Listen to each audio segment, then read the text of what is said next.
This is beyond the noise. The noise that's going on, Trump derangement syndrome. Who is it affecting? Michelle Obama.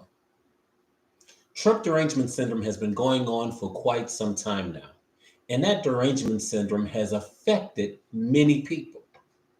And the thing about this derangement syndrome, I've started to notice a pattern. That derangement syndrome happens to attack people that are moving in fear. If you are not in fear, if you're patient, if you're minding your own business, that syndrome is not looking for you. But it's a select group of people that this syndrome is going after. This syndrome has caused some people to hit the bottle, to be a little tipsy while they're giving their press conference or while they hanging out with people. Michelle Obama made the statement on her podcast that her biggest fear is deportation. That's what the Trump administration. That's her biggest fear. Now, that's a powerful statement when you say that's her biggest fear or that's your biggest fear, because fear is a very powerful word, especially now. We're speaking of a lady who's married to Barack Obama. And not only was she married to Barack Obama, who had a lot of hurdles in his life, a lot of hurdles to become president of the United States, and she was right there with him. You would think that she would be immune to this type of fear. But don't stop there. Michelle Obama also was thought of to become president of the United States. And in my opinion, she would have been a better candidate than Kamala Harris. She would have been a better candidate. She has a different type of persona. She has a strength about herself. And that strength that she has is what people trust. But yet, after she makes this statement that that is her biggest fear, how did this fear get in here? What is this fear? Piers Morgan made this statement about her. He said that now that she has this fear, according to her words, did she have this fear when Barack Obama was president? Because he deported 5.3 million people during his time in the White House. Trump is at 100,000 in 100 days. So now, being that that is the area of fear that she presented, and where is Barack through the process to give her protection, to cover her? And how did she get to this point to where she says that she is in fear? We have learned so much about fear that when fear comes in, it is there to contaminate your progress, to contaminate your future. This statement that she made, I can tell you now, her political career is like, wow, where is she now? Because many things, if you notice that she's been speaking about, has been coming across as that area of fear. There's an area of worry. Why is that worry there? She has a therapist that she mentioned that she deals with. And it's like, for where she is now, for where she once was, she's not the same person. She's concerned about Trump. She's concerned about what people is thinking about her. She's making statements about how certain things are not fair. And this is the lady that many looked upon to be the president of the United States. Her image was so strong at one time. She was unable to hold on to it. I mean, very powerful. People honored her all around the world. And this area here, when we talk about Trump derangement syndrome, man, it is real for who this syndrome is affecting. The news media, it's affecting. Many women, it's affecting. Many men of and women of the alphabet community, it's affecting. But here's something that was kind of interesting to me. When you look at the ones that are mostly being deported, the Latino community, Trump's approval rating is at 34%. And that approval rating at 34% with the Latinos, to me, is very high, even though the media says it's very low. How is it very high at that number? It's very high because, one, he's deporting them. And with Trump deporting them, you would think that number would be much lower. Let's just look at the Democrats on the other side. Excuse me. Thank you. Let's look at the Democrats concerning people of the Black culture. If the numbers with the Democrats was at 85%, we would say that's very low for the Democrats when it came to Kamala or Biden becoming president. So the numbers with the Latinos is really not low. So if they're not worried and they're not concerned and they have certain talking points on why they feel the way that they do, because many of them voted for him because this is what they wanted. Now, after the fact, they may feel a certain way, but nevertheless, that's how they felt. So there's a few that's still there that's holding on to their position. What is it in this scenario? What is it in this situation that makes Michelle Obama afraid? We can't say that she's afraid because of the people. So why wasn't she afraid when Barack got rid of 5.3 million? This is our first time hearing it. Is there something going on?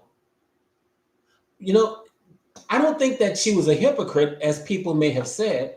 And one reason that I feel that that's not the case about the hypocrisy, it's just that she and Barack are not on the same page.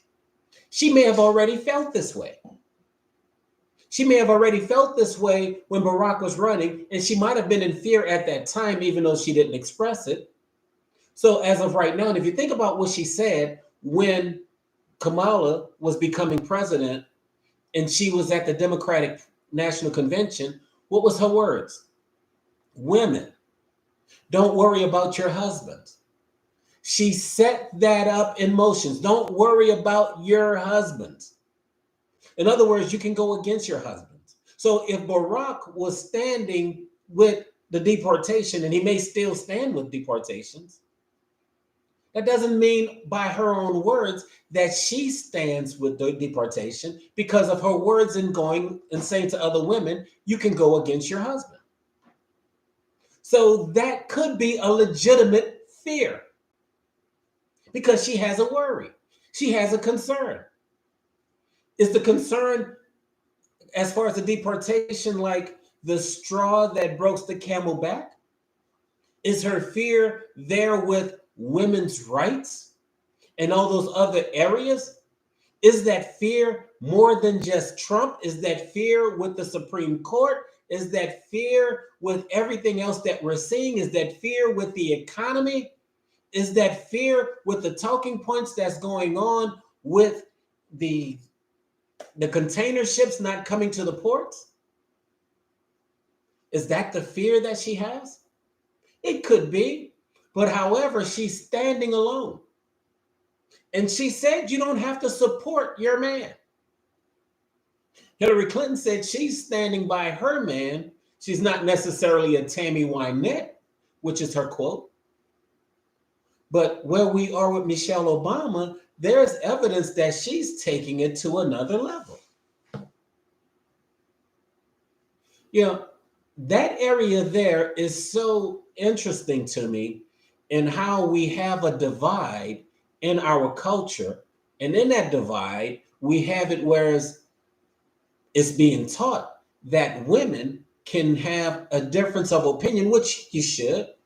But when it comes to not standing with your husband, or when it comes to a man not standing with his wife, there is a breakdown. Notice what Trump put in order not long ago is that if families have babies, you can earn $5,000. So that means you're going to have to come to an agreement. You're going to have to stand together. And in standing together, we can find our ways of avoiding this fear. Because what fear is known as, here's an acronym: false evidence appearing real. So there's false evidence based on her concerns based upon deportation. So in this area of deportations, what are we going to do with it? How are we going to feel with it? What we're going to have to do is stand. What we're going to have to do is let everything play out. Because one is obviously about the economy also when you put everything together. We're coming into a time where I believe that the people that had to be here are no longer going to be oppressed, because that's what the type of work that the migrants were doing. They were doing oppressive type work. They were doing work that, in the work that they were doing, it was low pay. Is that why Michelle is concerned? Because the low paying jobs are not able to be done? Is that the fear that she had, that her investments are going to be attacked? That could be the case, but even if that's the case, you can make adjustments. So what is it about this that she's afraid of? What is it that she didn't prepare for when Obama was in office? 5.3 million. And that 5.3 million that Obama had deported, why is it that now she has an issue? How is it that she didn't learn anything from that time, that season to now? How is that the case? That's an issue that has to be figured out. Because how she feels, many others feel that way, but can they stand on their feeling? Can they explain why they feel that way? Is her feelings because that's how I feel and it's not right? Well, that's one side of an argument, but there's so much more that goes with that. The more that goes with that will be finances, will be sending people into the fields to do the work. Kansas, or actually it's Nebraska, the neighbor to Kansas, is saying that they need workers. They're looking for workers to come to work the fields. They can't find it. So what's going to happen? If the migrants are not there, there's going to have an increase of pay, and people are going to want to work those jobs because there's an increase of pay. The migrants may have said that nobody wants to do these jobs, but no, nobody don't want to do those jobs at that pay. Many people who are Latino will do those jobs.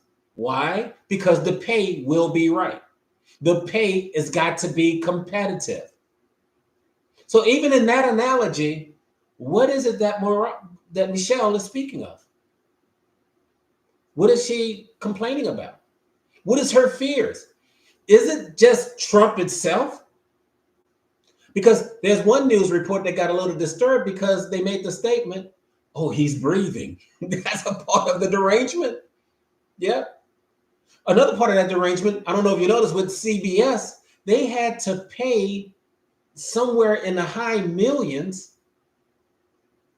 for the false program that they did with Kamala Harris. They had derangements to where they really wanted him out.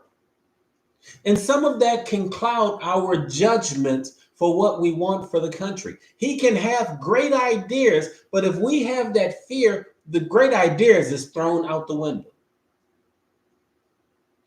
That derangement even hit the talking points of the Philadelphia Eagles. Jalen Hurts did not go, and people were saying he should not have went, but he said he had a conflict scheduling. But Jalen Hurts has a whole list of women that represent him. So I can understand his point and why he didn't go. It might have not been his feelings, but he kept his mouth shut, kept it clean, and decided not to go. The other person, Saquon Barkley, he said, I'm here because I respect the office. He also showed you that his emotions was not a part of it. So in both cases, there was no fear that was stated. But there was compassion, there was concern. At least Michelle could have stated the concern, the compassion. I mean, we're talking about First Lady and a potential candidate to have become president of the United States. Well, right now, I don't think that her potential is there anymore, especially with her expressing her emotion the way that she has done. She has also shown herself to not be very strong, especially from the point of talking about how she has to have her therapist. That is something that many of us have to keep to ourselves. There was a point that we had the other day with a baseball player for the Boston Red Sox. They were playing in Cleveland, and the fans of Cleveland, boy, they're cutthroat. Well, this particular player had mentioned about wanting to commit suicide. Well, for the people of Cleveland, that was open season. They was ribbing him, they was teasing him, they was bullying him so bad that he wanted to fight the fans. Now, he put that word out there, but it hit so hard that it affected him, whereas the Cleveland Indians